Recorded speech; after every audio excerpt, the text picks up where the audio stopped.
ഗ്രാമത്തിലെ വയലുകൾക്കരികിൽ ഒരു ചെറിയ വീടുണ്ടായിരുന്നു. ആ വീട്ടിലാണ് നമ്മുടെ കിച്ചു താമസിച്ചിരുന്നത്. ഒരു ദിവസം രാവിലെ കിച്ചു അവന്റെ അമ്മ വാങ്ങിച്ചു കൊടുത്തിരുന്ന ഒരു വലിയ ചുവന്ന ബലൂൺ കയ്യിൽ പിടിച്ച് വയലിലൂടെ ഓടിക്കളിക്കുകയായിരുന്നു. ഹായ്, എന്റെ ബലൂൺ, എന്ത് രസാ! അവൻ ചിരിച്ചു. ബലൂൺ കാറ്റിൽ നന്നായി പറന്നു കളിച്ചു. പക്ഷേ പെട്ടെന്ന് എവിടെ നിന്നോ ഒരു വലിയ കാറ്റ് വന്നു. ഷൂ! അയ്യോ! അപ്പോഴേക്കും കിച്ചുവിന്റെ കയ്യിൽ നിന്ന് ബലൂൺ പിടിവിട്ടുപോയി. പാവം! ആ ചുവന്ന ബലൂൺ ആകാശത്തിലേക്ക് പൊങ്ങി പൊങ്ങി പൊങ്ങി കാടിന്റെ ദിശയിലേക്ക് പറന്നുപോയി. അയ്യോ, എന്റെ ബലൂൺ! അവന് കരച്ചിൽ വന്നു. പെട്ടെന്നാണ് അവന് ധൈര്യം കിട്ടിയത്. എന്ത് വന്നാലും ആ ബലൂൺ കണ്ടുപിടിക്കണം. അതും പറഞ്ഞ് അവൻ വയലിലൂടെ ഓടി കാട്ടിന്റെ അരികിലേക്ക്. അവിടെ ഒരു മനോഹരമായ അരുവി ഒഴുകിക്കൊണ്ടിരുന്നു. ഈ അരുവിയുടെ അക്കരെ എത്താൻ എന്താണ് വഴി? അവൻ ചുറ്റും നോക്കി. അപ്പോഴാണ് അരുവിക്ക് മുകളിലായി ഒരിടത്ത് അവനൊരു പാലം കണ്ടത്. ഹായ്, നല്ല രസം! കാടും കാട്ടിലെ അരുവിയും അവനിഷ്ടമായി. പാലം കടന്ന് അവൻ കാട്ടിനുള്ളിലേക്ക് നടന്നു. അവന്റെ ബലൂൺ ദൂരെ കിടക്കുന്നുണ്ടായിരുന്നു. പിന്നെയും അതിനെ കാണാതെയായി. അകത്തു കയറുമ്പോൾ കാട് നിശബ്ദമായിരുന്നു. ഇവിടെ ആരെയും കാണുന്നില്ലല്ലോ, പേടിയാകുന്നു, അവൻ പതുക്കെ പറഞ്ഞു. അപ്പോഴാണ് ടിം ടിം ടിം ദൂരെ ഒരിടത്ത് സ്വർണപ്രകാശം തെളിഞ്ഞത്. അത് എന്താ അവിടെ? നോക്കിയിട്ട് വരാം.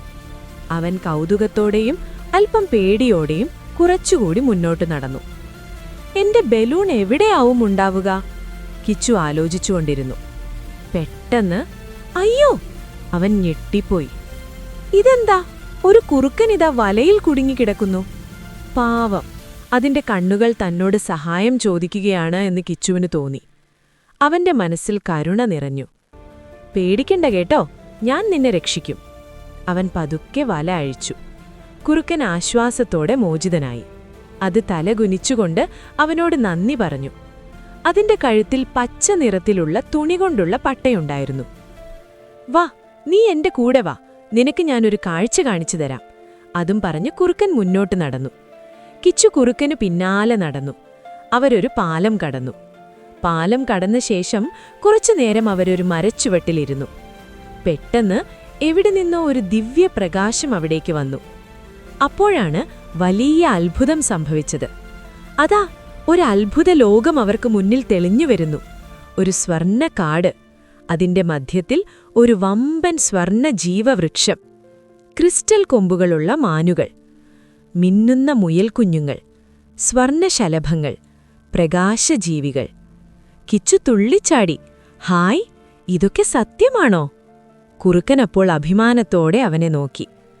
അവിടെ നിന്ന് മടങ്ങുമ്പോൾ കുറുക്കൻ അവനെ ഒരു മരത്തിന്റെ കൊമ്പ് കാണിച്ചു കൊടുത്തു. ഹായ്, അതാ അവിടെ അവന്റെ പ്രിയപ്പെട്ട ചുവന്ന ബലൂൺ. എന്റെ ബലൂൺ! സന്തോഷത്തോടെ അത് ഓടിച്ചെന്നെടുത്തു. പെട്ടെന്നാണ് അവന് തന്റെ അമ്മയെ ഓർമ്മ വന്നത്. കുറുക്കന്റെ കൂടെ അവൻ വീട്ടിലേക്ക് നടന്നു. വീട്ടിനു മുന്നിൽ അമ്മ അവനെ കാണാതെ സങ്കടത്തോടെ നിൽക്കുന്നുണ്ടായിരുന്നു. മോനേ, അമ്മേ! അവൻ ഓടിയെത്തി. അമ്മ അവനെ കെട്ടിപ്പിടിച്ചു. എന്റെ കുഞ്ഞേ! കാട്ടിന്റെ അതിരിൽ നിന്ന് കുറുക്കൻ ഇത് കണ്ടു. അവനും സന്തോഷമായി. കുറുക്കൻ പതുക്കെ കാട്ടിലേക്ക് നടന്നു. സ്വർണപ്രകാശത്തിലേക്ക് മടങ്ങിപ്പോയി. മറ്റു ജീവികളോട് എപ്പോഴും ദയ കാണിക്കണം എന്ന വലിയ പാഠമാണ് കുറുക്കൻ നമ്മളെ പഠിപ്പിച്ചത്.